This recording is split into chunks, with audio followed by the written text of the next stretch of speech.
Welcome to special live. నేను రమా మండవ. ఈరోజు లైవ్లో భాగంగా మనం తీసుకోబోతున్న టాపిక్ ఏంటంటే మాజీ మంత్రి మాజీ నగరి ఎమ్మెల్యే రోజా ఈరోజు జైలుకి వెళ్లే ప్రయత్నం అయితే జరుగుతోందా అంటే అవునని చెప్పాలి. గత కొన్ని రోజులుగా ఎస్పెషల్లీ వైఎస్ఆర్సీపీ మొన్నటి ఎన్నికల్లో అధికారాన్ని కోల్పోయి కేవలం 11 సీట్లకు మాత్రమే పరిమితమైన పరిస్థితుల్లో రోజా లాంటి వాళ్ళు ఎంతోమంది ఆ పార్టీ నుంచి ఓటమి పాలయ్యారు. చాలా ముందు చూసినట్లయితే కూడా ఆల్మోస్ట్ వాళ్ళు అదే స్థాయిలో ప్రతిపక్షాలను టార్గెట్ చేస్తూ వచ్చారు. అదే స్థాయిలో మళ్ళా జగన్మోహన్ రెడ్డి అధికారంలోకి వస్తారని కూడా అంచనాలు వేస్తూ వచ్చారు. సో ఊహించని విధంగా రోజా లాంటి వాళ్ళు ఆ పార్టీ తరపున ఫైర్ బ్రాండ్స్ అనిపించుకున్న వాళ్ళు, ఆ పార్టీ తరపున ఎప్పుడు కూడా నోటి దురుస్తోని ప్రతిపక్షాలకు టార్గెట్ అయిన వాళ్ళు, ఇలాంటి వాళ్ళంతా ఆల్మోస్ట్ చాలామంది ఈరోజు ఇంట్లో కూర్చున్న పరిస్థితి ఓటమి పాలై వాళ్ళ భవిష్యత్తు ఏందో కూడా అంధకారంలో పడిన పరిస్థితి ఉంది. ఎందుకంటే అటు టీడీపీ జనసేన లాంటి పార్టీలోకి ఎంట్రీ లేదు వాళ్ళకి, ఎందుకంటే వాళ్ళ యాటిట్యూడ్ కారణంగా. ఇటు వైఎస్ఆర్సీపీలో ఉంటే వాళ్ళకి విలువ లేదు. ఈరోజు ఓడిపోయారు కాబట్టి అసలు జగన్మోహన్ రెడ్డి తన పార్టీని ఎటు తీసుకెళ్తాననేది ఒక అగమ్యగోచరంగా ఉంది, ఒక అయోమయంలో ఉన్న సిచ్యువేషన్ ఉంది.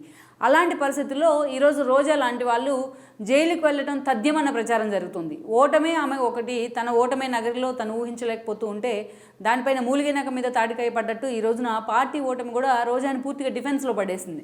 ఇలాంటి సిచ్యువేషన్లో పూర్తిగా ఎప్పుడు కూడా అసలు రోజా ఈ 10 ఏళ్లలో ఆమె ఎమ్మెల్యేగా ఉన్న ఈ 10 ఏళ్లలో వైఎస్ఆర్సీపీ తరపు నుంచి ఆమె మాట్లాడిన రోజు మీడియా ముందు ఎప్పుడు ఉండదని అనుకోవాలి. ఆ స్థాయిలో ఆమె వార్తల్లో ఉంటూ వచ్చింది. అలాంటి రోజా ఈ రిజల్ట్ వచ్చిన తర్వాత ఆల్మోస్ట్ సైలెంట్ అవడమే కాదు, ఒక ఋషికొండలో ఏదైతే జగన్మోహన్ రెడ్డి ఖండించుకున్న పాలసీలకు సంబంధించి మాత్రం ఒక ట్వీట్ పెట్టారు ఆవిడ. అది కూడా ఈరోజు కాంట్రవర్సీ అవుతుందంటేనే రోజాను ఏ స్థాయిలో ఏపీ ప్రజలు డిజోన్ చేసుకున్నారనేది మనకు అర్థమవుతోంది. అయితే ఆమె ఓటమి ఒక లెక్క అనుకుంటూ ఉంటే పార్టీ ఓటమి ఇందాక మనం చెప్పుకున్నట్టు పార్టీ ఓటమి మరొక లెక్క. అయితే చాలామంది, ఎందుకంటే ఈరోజు చంద్రబాబు నాయుడు ఏదైతే బాధ్యతలు స్వీకరించిన తర్వాత సీఎంగా బాధ్యతలు స్వీకరించాక ఆయన రాష్ట్రంలో కొన్ని ఇష్యూస్ రోజా లాంటి వాళ్ళు వెంటో, కొడాలి నాని లాంటి వాళ్ళు వెంటో వంశీ మీదకు ఒక టీడీపీ శ్రేణులు వెళ్తూ ఉన్నారు గతంలో అనుభవాలను, గతంలో తమ వాదను గుర్తుపెట్టుకొని. కానీ ఈ రోజును చూసినట్లయితే కూడా బట్ చంద్రబాబు నాయుడు ఎక్కడికక్కడ శాంతి భద్రతలను కాపాడండి, అట్లా దాడులు సరికాదని కూడా ఆయన వార్న్ చేసే ప్రయత్నం చేస్తున్నారు. ఆ స్థాయిలో సీరియస్నెస్ లేకపోయినప్పటికీ కూడా బట్ ఈ రోజా లాంటి వాళ్ళు, కొడాలి నాని లాంటి వాళ్ళు బయటకు వచ్చి ఈ రోజున మమ్మల్ని టీడీపీ శ్రేణులు వెంటాడుతున్నాయి అంటూ కూడా మాట్లాడుతూ ఉన్నారు. ఇలాంటి ఒక టిపికల్ సిచ్యువేషన్లో ఈరోజు తమ భవిష్యత్తు ఏంటి అనేది పూర్తిగా తమ భవిష్యత్తు ఒక అంధకారంలో పడిందని అంచనా వాళ్ళకుంది. అయితే అటువైపు సరే దాడులా లేకపోతే ప్రతీకార దాడులా వెండట్టా పాలిటిక్స్ అనేది మనం పక్కన పెడితే బట్ టీడీపీ వైపు నుంచి మాత్రం ఏదైతే లీగల్గానే వీళ్ళు చేసిన ఇష్యూస్ మీద వెళ్ళాలనే ఒక చర్చ అయితే జరుగుతూ ఉంది. గత ప్రభుత్వ అక్రమాలను కూడా ఎట్టి పరిస్థితుల్లోనూ వదిలిపెట్టే ప్రసక్తే లేదు, వాటిని తవ్వి తీయాల్సిందే అన్న అంచనా కూడా ఈరోజు వ్యక్తమవుతూ వస్తోంది. సో ఈ క్రమంలోనే గత కొన్ని రోజులుగా తెర మీదకి వస్తున్న అనేక పరిణామాలు ఈరోజు రోజా వైపే అన్ని వేళ్లు చూపిస్తూ ఉన్నాయి. అందుకు కారణాలు కూడా ఉన్నాయి. ముందుగా రోజా జైలుకి వెళ్లాల్సిన పరిస్థితి నిజంగానే వస్తుందా? ఎందుకు ఇలాంటి సిచ్యువేషన్ ఆమె కొని తెచ్చుకుంది అంటే నిజంగానే కొని తెచ్చుకుంది ఆవిడ. అవన్నీ కూడా ఆమె సెల్ఫ్ కూల్ చేసుకున్నాం, ఏమేమి చిన్నపిల్ల కాదు. ఒక 10 ఏళ్ల పాటు ఎమ్మెల్యే, 2 సార్లు ఎమ్మెల్యే అయ్యారు నగరి నుంచి. ఒక టీడీపీ నుంచి తెలుగు మహిళా అధ్యక్షులుగా రిప్రజెంట్ చేశారు. ఈరోజు చూస్తే మంత్రిగా ఉన్నారు, పర్యాటక శాఖ మంత్రిగా, ఏపీఐసీ చైర్పర్సన్గా కూడా పనిచేశారు. అలాంటి రోజా తాను ఏం చేస్తున్నాను, తాను పెట్టే మంత్రి హోదాలో తాను పెట్టే ఒక సంతకం, తను తీసుకునే ఒక సొంత నిర్ణయం కూడా అది రాష్ట్ర ప్రజల మీద ఎఫెక్ట్ చూపిస్తుందని కూడా ఆలోచించలేకపోయారని అనుకోవాలి. అందుకని అలాంటి రోజా ఈరోజు జైలుకు వెళ్ళక తప్పని పరిస్థితి ఏర్పడింది అన్న అంచనాలు అయితే వస్తున్నాయి. అందుకు కారణాలు ఉన్నాయి.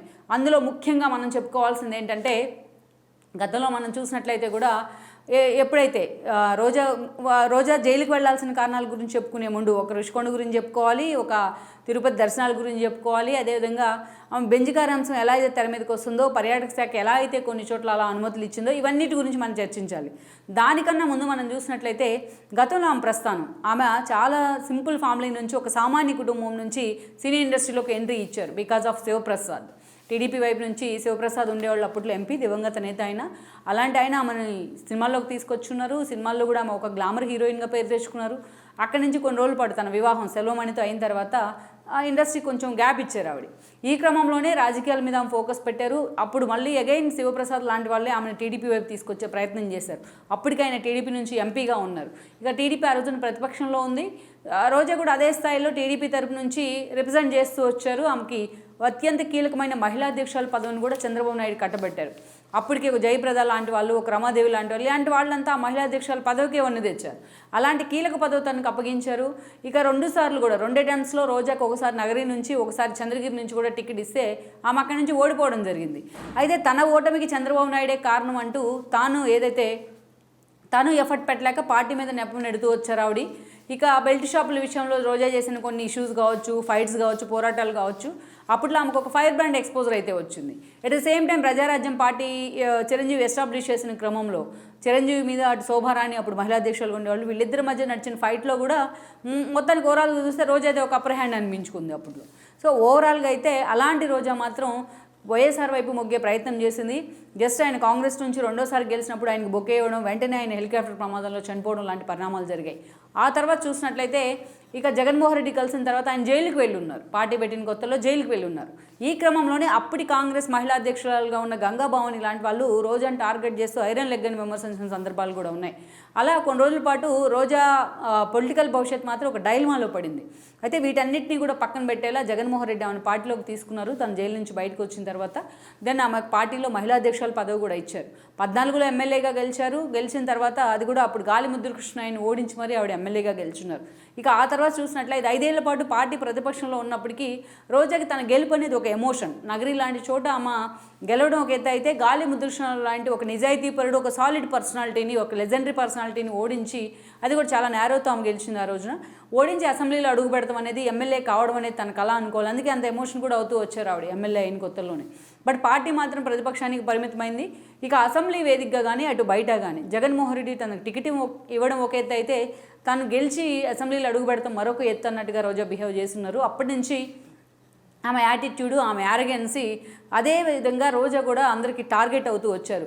అది అసెంబ్లీనా బయట, అది చంద్రబాబు నాయుడా, లోకేషా, పవన్ కళ్యాణ, భువనేశ్వరినా, లేకపోతే పవన్ కళ్యాణ ఆయన ఫ్యామిలీనా, ఇలాంటివి ఏవి కూడా ఆమె నోటికి అడ్డు రాలేదు. అనేక సార్లు ఆమె చేసిన విమర్శలు పార్టీలో అటువైపు చూస్తే టీడీపీ అధికారంలో ఉందన్న విషయాన్ని కూడా మర్చి రోజా చేసిన విమర్శలు అయితే మాత్రం నిజంగానే జనాన్ని కూడా ఒక డైల్మాలో పడేశాయి. మహిళా నేతలు అంటే ఇలా ఉంటారా అనేసి.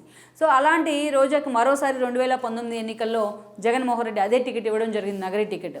అయితే అప్పటి నుంచి గాలి ముద్రకృష్ణ నాయుడు కొడుకైన గాలి భానుప్రకాష్ అక్కడి నుంచి పోటీ చేస్తున్నారు. బట్ ఆయన కూడా ఓడించారు రోజా. రెండోసారి ఎమ్మెల్యేగా అసెంబ్లీలో మళ్ళీ అడుగుపెట్టిన సమయంలో పార్టీ కూడా అధికారంలోకి వచ్చింది.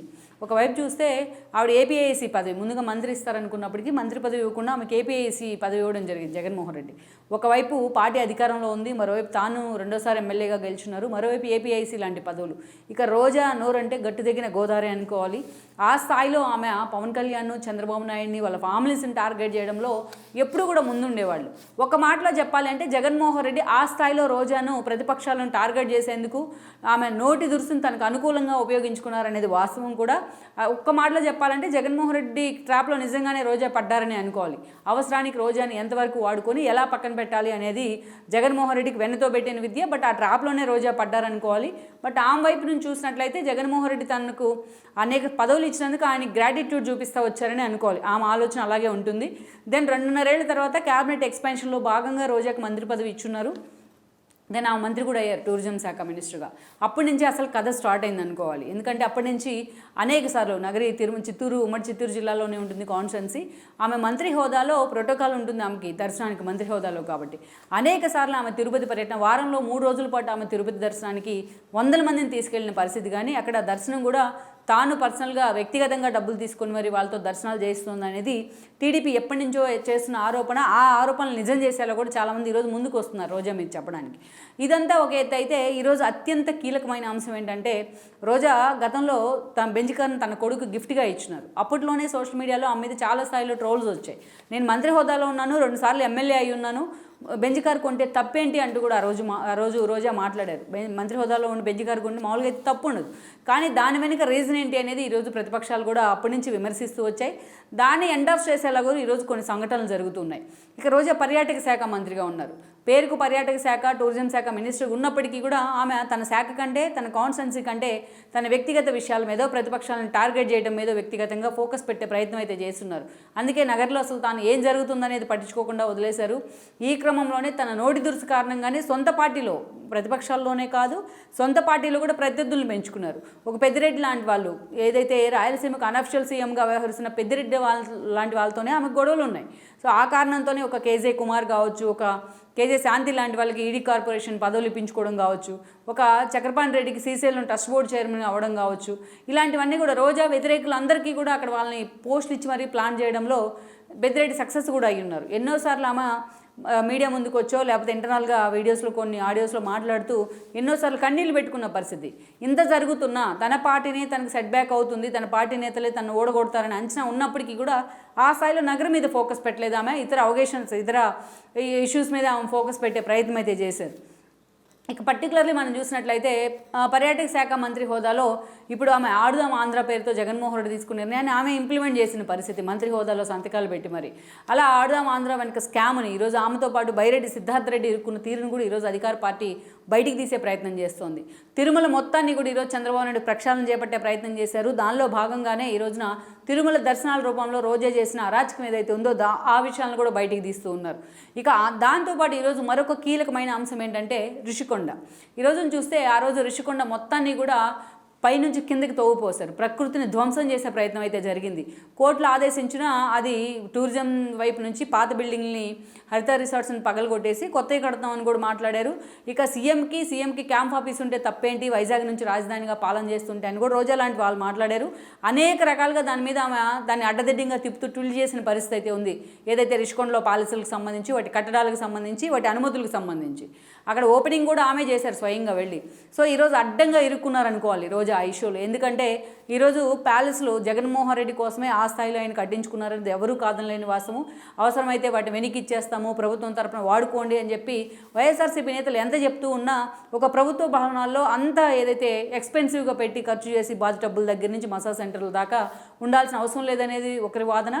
నేషనల్ మీడియా కూడా ఈరోజు పూర్తి స్థాయిలో, లోకల్ మీడియా అయితే అనుకోవచ్చు మనం, నేషనల్ మీడియాలో కూడా జగన్మోహన్ రెడ్డి యాటిట్యూడ్కి సంబంధించి, ఆయన కట్టిన బిల్డింగ్కి సంబంధించి, రోజా లాంటి వాళ్ళు టూరిజం శాఖ మినిస్టర్గా ఉండి ఎలాంటి అనుమతులు జగన్ అని చెప్పడంతోనే ఎలాంటి అనుమతులు ఆమె ఇచ్చారు అనే దానికి సంబంధించి ఈరోజు చాలా సీరియస్ అంశంగా మారింది. దీని మీద ఆల్రెడీ అటు ప్రతిపక్షాలు అన్నీ కలిసి చాలా సీరియస్గా ఈ అంశం మీద ప్రభుత్వ ఆస్తిని ధ్వంసం చేయడం ఒక లెక్క అయితే, అంత ప్రభుత్వం వైపు నుంచి అన్ని కోట్లు వెచ్చించి 500 కోట్ల పైగా ఒక ప్యాలెస్లను నిర్మించుకోవడం, రిషికొండ రిసార్ట్స్లో సముద్ర తీరాన్ని చూసే వ్యూస్ను కూడా నిర్మించుకోవడం అనేది ఈరోజు మామూలు విషయం కాదు. ఈరోజు లోకల్ మీడియా అంటే వీళ్ళంతా కూడా ఎదురుదిరిగి మాట్లాడుతున్న పరిస్థితి వైఎస్ఆర్సీపీ. ఈరోజు నేషనల్ మీడియాలో కూడా ఇవన్నీ కూడా వైరల్ అవుతున్నాయి. రిపబ్లిక్ టీవీ మొదలుకొని ఇండియా టుడే వరకు అందరూ కూడా ఋషికొండ ప్యాలెస్లో జగన్మోహన్ రెడ్డి తీరును, ఆయన మెంటాలిటీని కూడా ఎక్స్పోజ్ చేసే విధంగా అక్కడ లోపల ఆ ఎక్స్పెన్సివ్ సామాన్ అంతా ఉంది.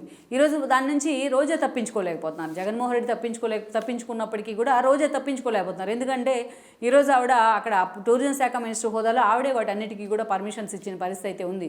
అందుకని ఈరోజు రోజా చుట్టూ కూడా ఇవన్నీ కూడా చుట్టుకుంటూ ఉన్నాయి ఈ రోజున ఆమె చుట్టూ.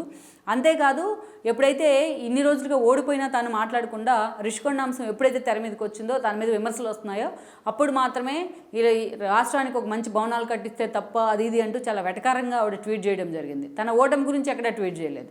సో దెన్ ఈ క్రమంలోనే ఈ రోజున గాలి భానుప్రకాష్ లాంటి వాళ్ళు కూడా ఋషికొండ ప్యాలెస్కు నీ బెంచ్కి లింక్ ఉంది, ముందు అది చెప్పు అంటూ కూడా ఆయన ఒక ట్వీట్ చేయడం జరిగింది. ఇది వైరల్ కూడా చేస్తున్నారు ఆ ప్రత్యర్థులంతా కూడా.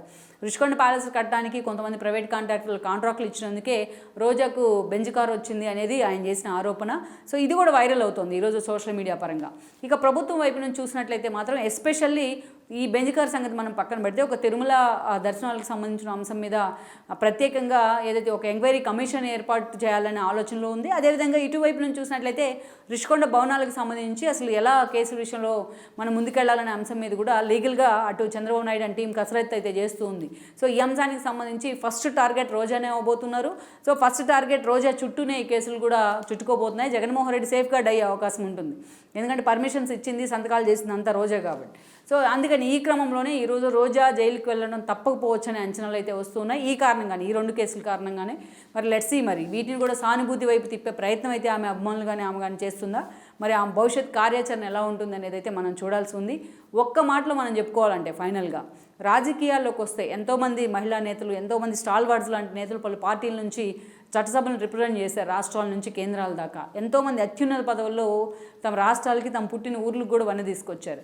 రాజకీయాల్లోకి వస్తే ఎలాంటి నోటి దూరుసు ఉండకూడదు, ఎలాగా అడ్డదిడ్డంగా ప్రతిపక్షాల మీద, ఎదుటి వ్యక్తుల మీద విమర్శలు చేయకూడదు, ఎలాంటి యాటిట్యూడ్ చూపించకూడదు, ఎంత ఒదిగినా తగ్గు ఉండకుండా ఎంత ఎదిగే కొద్దీ కూడా తమ అంచనాలకు మించి వాళ్ళు వ్యవహరించిన తీరు, తమ స్థాయి వ్యవహరించిన తీరు ఒక రోజాని చూస్తే అర్థమవుతుంది. ఒక రోజానే ఒక బెస్ట్ ఎగ్జాంపుల్. రాబోయే ఫ్యూచర్ జనరేషన్స్కి మనం చూసుకున్నట్లయితే ఎలాగ ఉండకూడదు ఒక మహిళా నేత రాజకీయాలు అనడానికి ఆమె ఒక ఎగ్జాంపుల్ అనుకోవాలి. సో అందుకనే ఈరోజు రోజా ఇవన్నిటిని ఫేస్ చేయాల్సిన తప్పని పరిస్థితి అయితే ఏర్పడింది. లెట్స్ సీ మరి ఇలాంటి సిచ్యువేషన్ల మధ్య ఆమె రాజకీయ భవిష్యత్తు ఎలా ఉంటుందనేది మనం చూడాల్సి ఉంది. ఈ వీడియో మీకు నచ్చినట్లయితే please share, like and subscribe R24 Telugu.